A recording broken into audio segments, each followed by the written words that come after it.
Assalamualaikum warahmatullahi wabarakatuh. Perkenalkan, nama saya Lia Aulia dari kelas Informatika 13.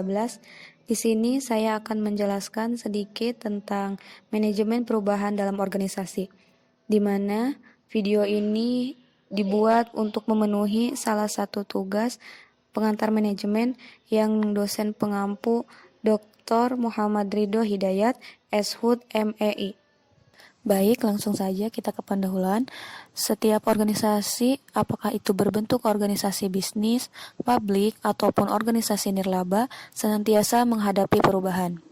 Alasannya, pesatnya perubahan dalam lingkungan memaksa organisasi untuk terus menyesuaikan diri dengan lingkungan melalui perubahan internal yang mencakup struktur, proses, sistem, strategi, ataupun budaya yang dirasa kurang sesuai dengan tuntutan lingkungan. Intensitas perubahan dalam organisasi akan tergantung pada seberapa besar tuntutan perubahan dari lingkungan. Semakin tinggi terjadi perubahan pada lingkungan, maka semakin besar tuntutan perubahan tersebut terhadap organisasi. Fenomena perubahan yang terjadi pada organisasi bisnis dan publik sering kita jumpai. Contohnya yaitu terjadinya liberalisasi pasar keuangan Malaysia mulai tahun 1997 yang memaksa perbankan Malaysia melakukan perubahan dalam sistem informasi keuangan. Mullins juga memaparkan bahwa perubahan adalah sebuah proses yang natural sehingga selain bersumber dari lingkungan, perubahan juga datang dari internal organisasi. Ketika sumber daya yang ada pada organisasi tidak update lagi, baik yang menyangkut peralatan ataupun kompetensi dari sumber daya manusianya, maka perubahan perlu dilakukan. Namun, penyebab terbesar sebuah perubahan datang dari lingkungan eksternal. Selanjutnya, langkah-langkah perubahan. Menurut Kanter, dalam Randall, ada 10 langkah yang perlu dilalui dalam mengelola perubahan dalam organisasi, yaitu yang pertama, menganalisis kebutuhan perubahan dalam organisasi. Tiap organisasi membutuhkan jenis perubahan yang berbeda. Kebutuhan akan perubahan tersebut dapat dilihat dari tanda-tanda yang muncul dalam organisasi. Di samping itu, untuk mengidentifikasinya, organisasi bisa melakukan riset, sehingga hasilnya dapat dipertanggungjawabkan.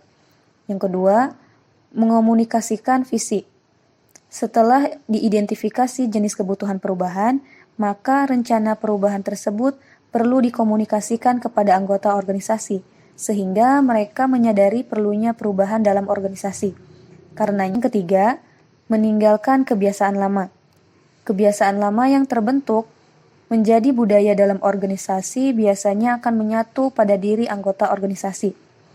Yang keempat, menciptakan rasa pentingnya perubahan. Jika anggota organisasi tidak merasa bahwa perubahan adalah sebagai sesuatu yang penting, maka perubahan yang akan diterapkan tidak akan efektif dan pada akhirnya tak akan mampu merealisasikan tujuan dari perubahan itu sendiri. Mendukung peranan pemimpin yang kuat. Pemimpin yang kuat sangat dibutuhkan dalam perubahan, apalagi perubahan tersebut berkenaan dengan perubahan budaya dalam organisasi. Keenam, meminta dukungan politik dari pemain kunci. Penerapan perubahan tidak akan efektif ketika tingkat dukungan dari para pemain kunci sangat rendah.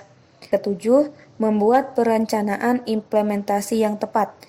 Rencana implementasi perubahan mencakup identifikasi tindakan-tindakan taktis yang akan dilakukan saat implementasi perubahan.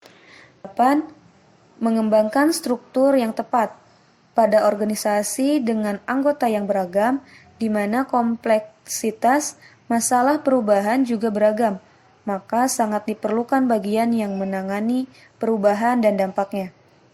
Yang kesembilan, mengomunikasikan perubahan, melibatkan anggota dan bersikap jujur. Pada tahap implementasi perubahan, para agen perubahan akan mengomunikasikan secara terbuka kebijakan perubahan dalam organisasi. Yang terakhir, menguatkan dan melembagakan perubahan. Penguatan berfungsi untuk memotivasi anggota organisasi agar mereka menerapkan perubahan secara terus-menerus, sehingga mencapai tujuan dari perubahan yang direncanakan. Untuk kesimpulan, agar tetap eksis dalam menghadapi tuntutan lingkungan, organisasi perlu menerapkan perubahan melalui pengelolaan perubahan. Tanpa dikelola dengan baik, perubahan tak akan mencapai hasil yang diharapkan. Selanjutnya, rekomendasi. Pengelolaan perubahan perlu dilakukan di setiap organisasi, baik organisasi bisnis, publik, atau organisasi non-profit. Tingkat keberhasilan perubahan banyak tergantung dari seberapa ahli pemimpin dalam mengelola perubahan. Pengelolaan perubahan yang tidak tepat akan memunculkan beragamnya resistensi terhadap perubahan. Untuk menghindari hal tersebut, organisasi perlu menerapkan manajemen perubahan. Baik, mungkin hanya itu saja yang dapat saya sampaikan dalam penyampaian video kali ini. Mohon maaf atas segala kekurangan dan kesalahan dalam penyampaian. Wassalamualaikum warahmatullahi wabarakatuh.